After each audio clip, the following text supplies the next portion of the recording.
BJP के 71 उम्मीदवारों की लिस्ट में 10 विधायकों का टिकट कट गया है। भाजपा ने अपने विधायकों का टिकट काटकर बिहार के 2 नेताओं को चुनाव के मैदान में उतार दिया है, जो विधान परिषद के सदस्य और सरकार में मंत्री थे। तो वहीं जो सरकार में मंत्री थे उनको बेटिकट कर दिया है। कौन कौन लोग थे समझेंगे, एक एक सीट का पूरा हिसाब किताब समझेंगे। हमारे साथ हमारे वरिष्ठ सहयोगी विवेकानंद जी है। विवेका जी, बीजेपी ने 71 उम्मीदवारों की लिस्ट जारी की है, लेकिन इसमें कई ऐसे नाम हैं जो नए नाम हैं, कुछ नाम चौंकाने वाले भी हैं। और सबसे हैरान करने वाली बात है कि बीजेपी ने अपने मंत्री का टिकट काट दिया और 2 मंत्री को जो विधान परिषद से उनको मैदान में उतार दिया लड़ने के लिए। बिल्कुल, आज 71 प्रत्याशियों के नाम की सूची जो है जारी की गई है। उसमें 15% ऐसे कैंडिडेट थे, 15% ऐसे विधायक हैं जिनको टिकट काट दिया गया। 71 में 10 जगहों पर 10 विधायकों का पत्ता साफ हो गया है। उनकी जगह पर या तो उनके लोग हैं या फिर दूसरे कैंडिडेट को जगह दी गई है। उसमें कई बड़े चेहरे भी हैं, नंद किशोर यादव जैसे बड़े चेहरे हैं, रामसूरत राय जैसे हैं। तो हम अगर बात करें तो एक सीट की बात मंत्री हैं नीतीश कैबिनेट में मोतीलाल प्रसाद मंत्री हैं, रीगा से विधायक हैं। उनका टिकट, वे अब चुनाव नहीं लड़े, उनको पार्टी ने प्रत्याशी नहीं बनाया है। उनकी जगह पर वैद्यनाथ प्रसाद, जो उन्हीं की जाति के हैं, वैद्यनाथ प्रसाद को उम्मीदवार बना दिया गया। मोतीलाल प्रसाद की जगह पर वैद्यनाथ प्रसाद उम्मीदवार बने हैं। उसके अलावा अगर आप बात करिएगा तो सीतामढ़ी एक महत्वपूर्ण सीट है। सीतामढ़ी से मिथिलेश कुमार विधायक हुआ करते हैं, अभी बीजेपी के हैं, लेकिन अब वे चुनाव नहीं लड़ेंगे। बीजेपी ने उन्हें प्रत्याशी नहीं बनाया है, यानी कि आप बीजेपी से प्रत्याशी नहीं हो सकते हैं। सुनील कुमार पिंटू जो पूर्व सांसद हैं, पहले बीजेपी के विधायक हुआ करते थे, लेकिन बाद में वे जेडीयू में शामिल हुए। जेडीयू में उन्हें मंत्री बना दिया, सांसद बना दिया। एक बार फिर से सुनील कुमार पिंटू 2024 में बेटिकट हो गए, उन्हें टिकट नहीं मिला, तो अब उनकी भाजपा में वापसी हुई। कल ही वे भाजपा में ज्वाइन किए और उस आधार पर अब उन्हें प्रत्याशी बनाया गया है। मिथिलेश कुमार को उनसे टिकट लेकर के अब सुनील कुमार पिंटू को टिकट दिया गया, यानी कि सुनील कुमार पिंटू भारतीय जनता पार्टी के प्रत्याशी होंगे। राजनगर जो अनुसूचित जाति के लिए जो सुरक्षित सीट है, जो मधुबनी जिले में है, वहां से रामप्रीत पासवान विधायक हैं। नीतीश कैबिनेट में कुछ दिनों के लिए मंत्री भी रहे थे, पीएचईडी विभाग के मंत्री रहे थे। तो उनकी जगह पर सुजीत पासवान अब होंगे। रामप्रीत पासवान की जगह पर अब सुजीत पासवान, बीजेपी के कैंडिडेट, नए उम्मीदवार सुजीत पासवान होंगे। उसके बाद देख लीजिए नरपतगंज जो अररिया जिले में है, वहां से देवंती यादव को इस बार प्रत्याशी बनाया गया है, जबकि जयप्रकाश यादव भारतीय जनता पार्टी के टिकट पर 2020 में चुनाव जीते थे। तो जयप्रकाश नारायण की जगह पर, जयप्रकाश यादव की जगह पर देवंती यादव अब भारतीय जनता पार्टी के कैंडिडेट होंगे। तो इस तरह से जयप्रकाश यादव बेटिकट हो गए।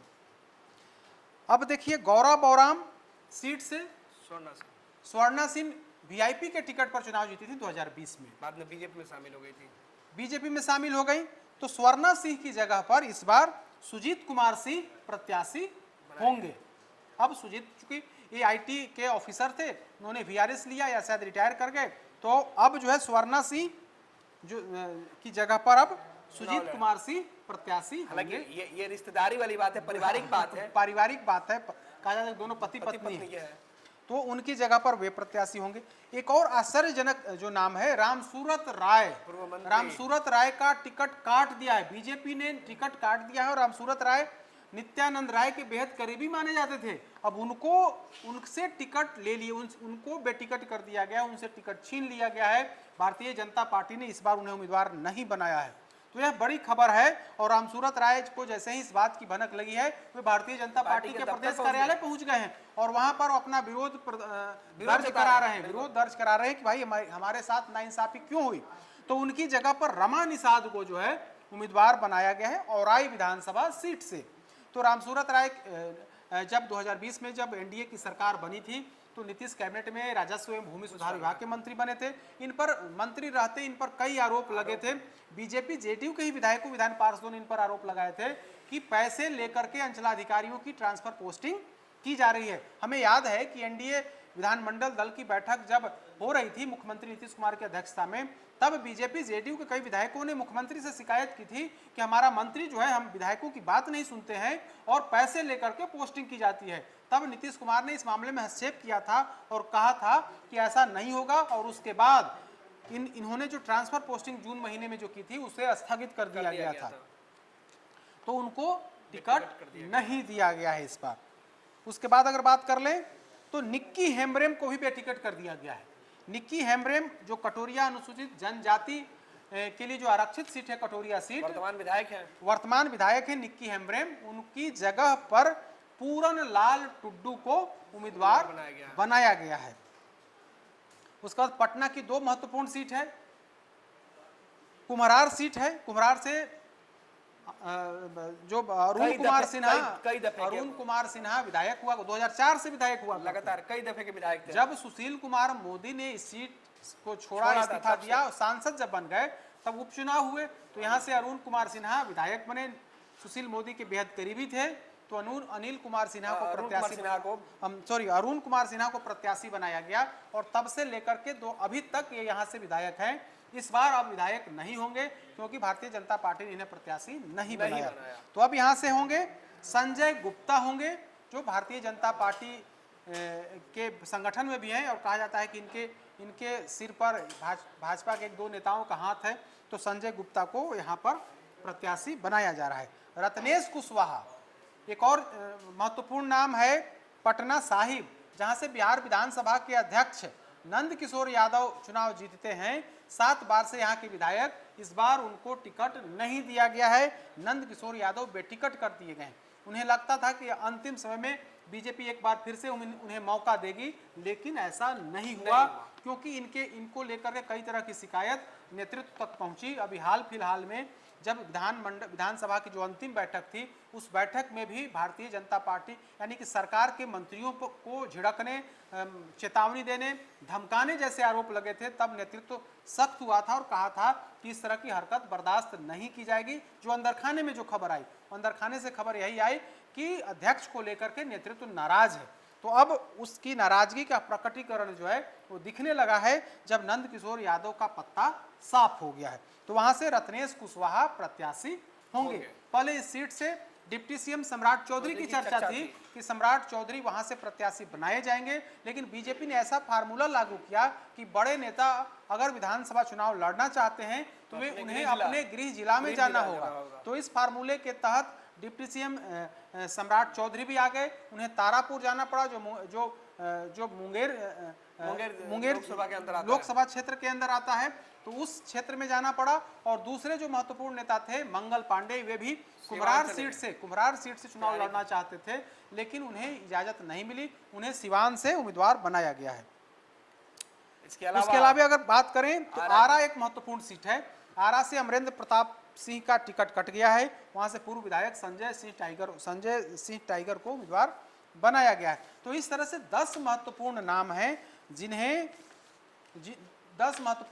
जिनको इस बार टिकट नहीं दिया गया है। वे विधायक हैं, लेकिन इस बार उन्हें अब मौका नहीं मिलेगा। बीजेपी ने उनकी जगह पर नए नाम की घोषणा कर दी है। उसमें दो बड़ा नाम है, एक तो नंद किशोर यादव, दूसरा रामसूरत राय, जिन्हें टिकट नहीं दिया गया है। तो 2 यादव चेहरा जिनको बीजेपी ने इस बार दरकिनार कर दिया है। बिल्कुल, आप कह सकते हैं दोनों पर आरोप लगे, दोनों पर आरोप लगे। वैसे आरोप तो कई अन्य विधायकों पर भी है, मंत्रियों पर भी है, मंगल पांडे पर भी आरोप है।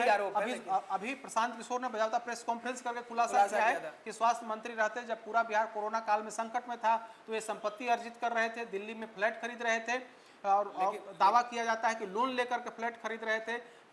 लेकिन वो अलग बात है, लेकिन आरोप कई अन्य मंत्रियों पर हैं। अब इन पर जो अब रामसूरत राय का टिकट क्यों काटा गया, अब तो नेतृत्व ही बता सकता है, लेकिन उनकी नाराजगी नेतृत्व की नाराजगी इस बात को लेकर थी कि इनके खिलाफ क्षेत्र के लोग ही बड़े नाराज थे। क्षेत्र के लोगों की नाराजगी को कम करने के लिए नेतृत्व ने यह निर्णय लिया है। अब देखना होगा कि जो नया चेहरा आया है, रमा जो निषाद हैं, उन पर वहाँ की जनता कितना भरोसा करती है। रमा निषाद को उम्मीदवार बनाया है बीजेपी ने। रमा निषाद अजय निषाद की परिवार की मानी जा रही हैं, तो उन पर नेतृत्व वहाँ की जनता कितना भरोसा करती है। लेकिन कुल मिलाकर कहें तो रामसूरत राय को सड़क पर ला दिया गया है, बीजेपी नेतृत्व ने उन्हें चलता कर दिया।